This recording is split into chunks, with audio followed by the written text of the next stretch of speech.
Assalamu alaikum, bonjour tout le monde. Aujourd'hui, j'ai le plaisir et l'honneur de présenter le numéro d'Insaniyat, numéro 108 de la 25e année et qui porte sur les extensions urbaines et défis environnementaux. Donc, ce numéro en juin 2025 et il faut savoir une chose, il est coordonné en même temps avec M. Yamani Al-Khdar qui n'a pas pu être présent aujourd'hui avec moi. Mais il faut savoir que le thème a été de sa proposition à lui. Il est donc docteur en urbanisme et architecture à l'université, au département d'architecture de l'USDO. Et ce thème avait été préparé par un groupe d'architectes et géographes et qui ont tenu à faire le numéro sur ce sujet-là.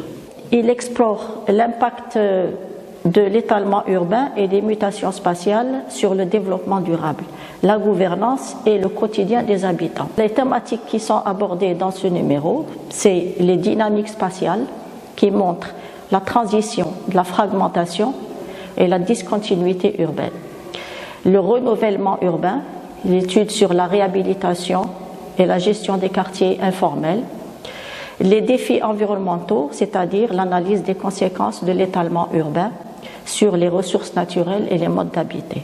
Nous avons beaucoup d'articles qui sont écrits en collaboration par des groupes. Je vais les citer un par un, ceux qui ont contribué. Il y a l'Akhdar Yamani avec Abdelali Ibn Douche et Ali Ait Amirat qui ont présenté l'article intitulé « Stratégie de production et d'appropriation de l'espace urbain dans les lotissements et les coopératives d'habitat individuel à Sénia à Oran ». Le deuxième article porte sur les aspects morphologiques des enclos résidentiels à Oran, de Haki Bazlat, Malika Qasmi et Mohamed Nabil Ouissi. L'article suivant est écrit en anglais sous une forme interrogative. Is green spaces integrated into urban expansion? Biophilic urban design in Tiaret. Les espaces verts sont-ils intégrés à l'expansion urbaine? Le design urbain biophilique à Tiaret de Amin Kalbaza et Farida Nasser. L'article suivant de Brahim Yahyaoui porte sur les risques de la pollution environnementale, sur la santé humaine et sur les écosystèmes à la lumière de l'expansion urbaine. L'article suivant est de Maassou Haj Mohamed et Khalifa Ben Zaghroufa, ديناميكيات الحضارية وتحولات المجالية في مجتمع Chlef, dynamique urbaine et transformation spatiale dans l'agglomération de Chlef, de la fragmentation et la discontinuité à la coordination et l'extension. Enfin, le dernier article est de Iman Hamdi, Myriam Chabou, Atmani et l'Arbi Bengana, intitulé Les systèmes d'information géographique, c'est-à-dire les SIG, comme outil de renouvellement urbain. C'est étude du quartier informel Al-Mujahid à Alger. Comme toujours, la revue Insaniyat, depuis sa création, a tenu à intégrer des rubriques complémentaires, ce que nous appelons les enrichissements, aux articles sous forme de hommages, des positions de recherche, des entretiens et des comptes rendus de lecture. Donc pour ce numéro, nous avons rendu hommage à Feu Rachid Sidi Boumedine, sociologue et urbaniste, qui nous a quittés le 7 novembre 2022.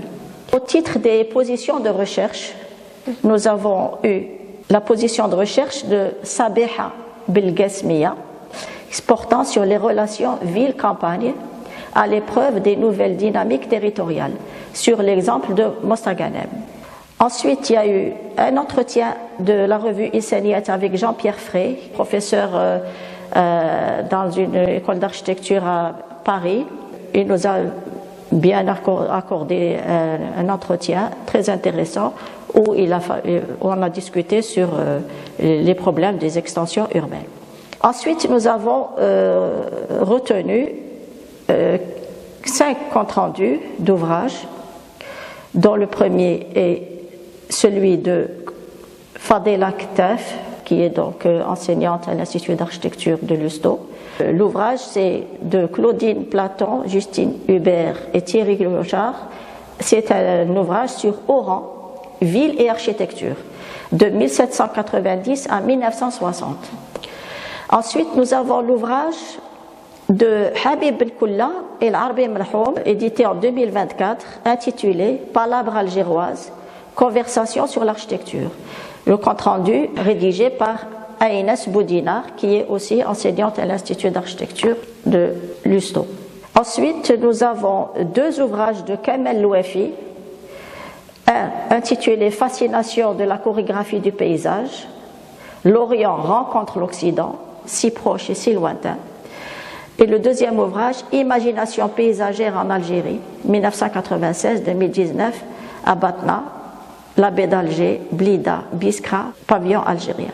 Ces deux comptes rendus sont faits par Amara Bekouch, donc moi-même. Et enfin, un dernier ouvrage de Didier Guignard, qui a été édité en 2025, qui est intitulé Une ferme en Algérie, l'enracinement paradoxal de 1871 à 1999, écrit par Belkacem Benznine. Alors, pour conclure, dans leur ensemble, les contextes et les objectifs d'études sont différents. Les travaux qui composent ce numéro mettent en lumière plusieurs problématiques transversales.